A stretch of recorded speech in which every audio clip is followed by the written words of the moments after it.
ನಮಸ್ಕಾರ, police news 007ಗೆ ಸ್ವಾಗತ. ಇವತ್ತಿನ ವಿಶೇಷ ಸುದ್ದಿ ಏನಿದೆ ತಿಳಿಯೋಣ ಬನ್ನಿ. ಮಹಿಳೆಯ ಚೀಲದಲ್ಲಿದ್ದ 1.5 ಲಕ್ಷ ರೂಪಾಯಿ ಎಗರಿಸಿದ ಇನ್ನೋರ್ವ ಮಹಿಳೆ.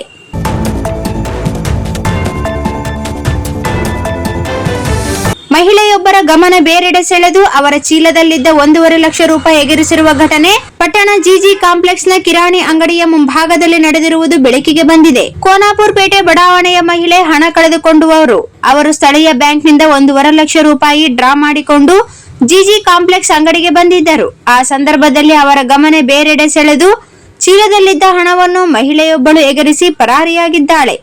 ಬ್ಯಾಂಕ್ನಿಂದಲೇ ಮಹಿಳೆಯನ್ನು ಹಿಂಬಾಲಿಸಿಕೊಂಡು ಬಂದಿದ್ದ ಕಳ್ಳ ಮಹಿಳೆ ಸೂಕ್ತ ಸಮಯಕ್ಕಾಗಿ ಕಾದು ಈ ಕೃತ್ಯ ಎಸಗಿದ್ದಾಳೆ.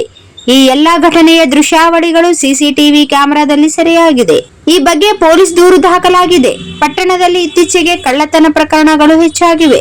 ಕೆಲ ದಿನಗಳ ಹಿಂದೆ ತಾಲೂಕ್ ಪಂಚಾಯಿತಿ ವ್ಯವಸ್ಥಾಪಕರ ಮನೆಯಲ್ಲಿ ಸುಮಾರು 3 ತೊಲೆ ಬಂಗಾರ ಕಳ್ಳತನವಾಗಿತ್ತು. ಬಸ್ ನಿಲ್ದಾಣ, ಸಂತೆ ಮಾರುಕಟ್ಟೆಯಲ್ಲಿ ಮೊಬೈಲ್, ನಗದು ಸೇರಿದಂತೆ ಇನ್ನಿತರ ವಸ್ತುಗಳ ಕಳ್ಳತನ ನಿರಂತರವಾಗಿ ನಡೆಯುತ್ತಿದೆ. ಈ ಬಗ್ಗೆ ಪೊಲೀಸರು ಕಟ್ಟುನಿಟ್ಟಿನ ಕ್ರಮ ಜರುಗಿಸಬೇಕು ಎಂದು ಸಾರ್ವಜನಿಕರು ಒತ್ತಾಯಿಸಿದ್ದಾರೆ.